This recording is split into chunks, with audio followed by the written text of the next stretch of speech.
All right, so this lesson is on section 3.5, which focuses mostly on solving cubic equations. So the first thing we want to talk about is what is the zero product property? It's basically when you have 2, 3, or you may even have 4 factors. If any of these things that are multiplying, you've got an expression that's being multiplied and the result is 0, what that means is that each one of these will also be equal to 0. So every time you have a factor, so if something's fully factored, you set your factors equal to 0, and that will allow you to solve. All right, so question number 2. What are the other 2 words to describe a solution? That would be either a root or a 0. Question number 3, solve by factoring. Okay, so if we want to solve by factoring, it has to be in standard form and it has to be equal to 0. So this is not equal to 0, so we've got to fix that. We're going to subtract 27x. Okay, and now it's kind of similar to what we just did in lesson 3.4. We're going to look for a greatest common factor, which happens to be 9x. And then we have x squared minus 3. So none of that is factorable again. So I have 2 factors, and that should be green, not blue. Okay. So what I'm going to do here, so this is factored. So I want to make sure you understand that these are your factors. But if I wanted to solve it, what you have to do is you have to set each factor equal to 0. Okay, so this is your blue factor right here, and then your green factor right here. 9x equals 0. All you have to do is divide each side by 9. X is equal to 0. That's your first solution, your root or your 0. You're going to add 3 on this side. You have x squared equals 3. Now, typically, when you take the square root, you wind up with something that you could take the square root of. But this is not perfect, so it's just going to be a radical, and that's okay. But you also have to remember when you take the square root of both sides, put a positive and a negative.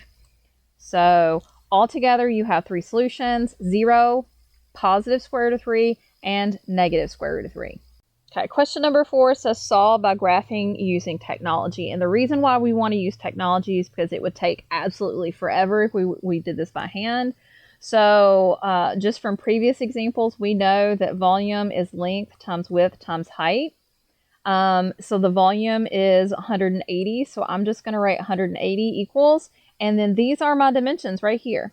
Okay, now each one of them is in meters. I don't have to include that in my formula. So I'm just going to write them in any order I want to. It doesn't matter. So I'm going to put 2x minus 5 times x and 5x minus 5. All right, so what I wanted to do is I wanted to show you what happens when you type this into Desmos exactly as this appears. And this was what happens. It gives you like this error. It will not solve this for you. So remember, if you wanted to like type something in, it needs to be equal to y or f of x. Right now it's equal to 180. So the first thing you would want to do is you want it to be equal to 0, okay? Let's go back over to the notes. How do we make it equal to 0? Just subtract 180. Super simple fix. 0 equals, and then we're going to just write all of this out.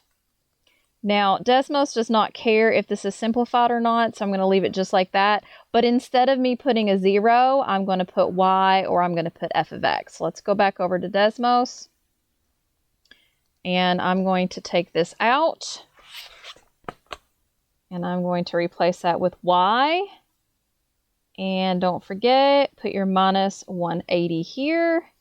And look for our x, which is 4. So that is the solution.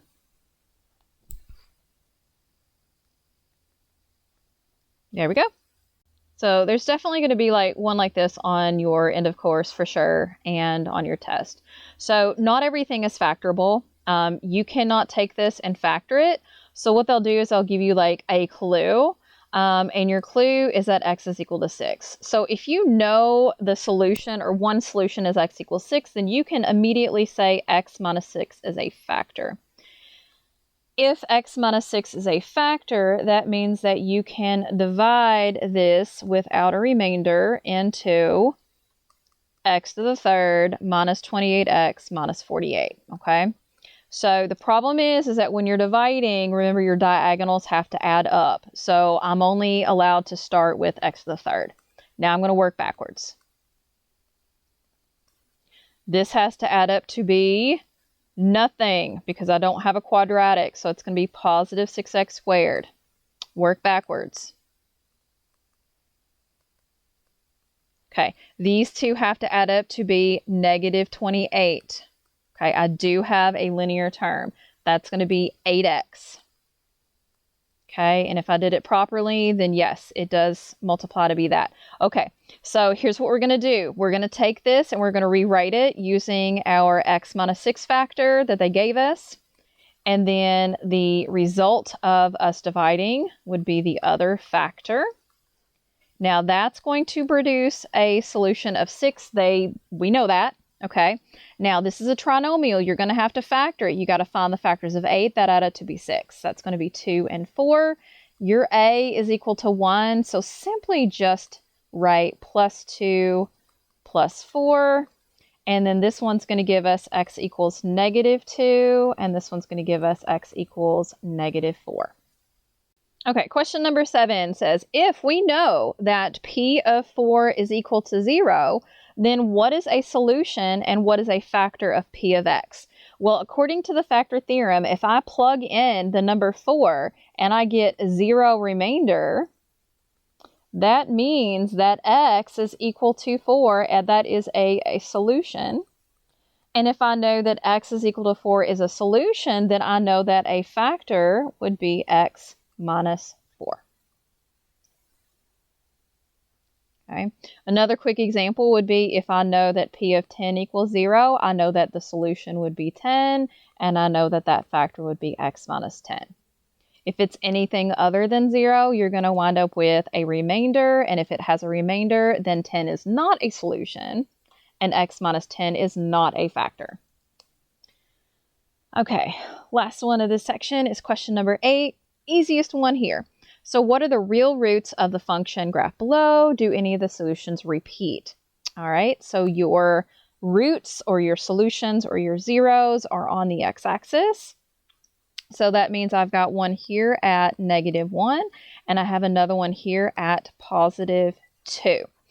Just be really careful on your test. Make sure that you're paying attention to the scale just in case, okay?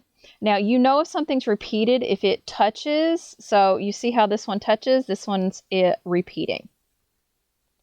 So if you were going to factor this out, you'd probably wind up with x equals 1 twice, and then this one goes through. That one is not repeated. But those are your real solutions.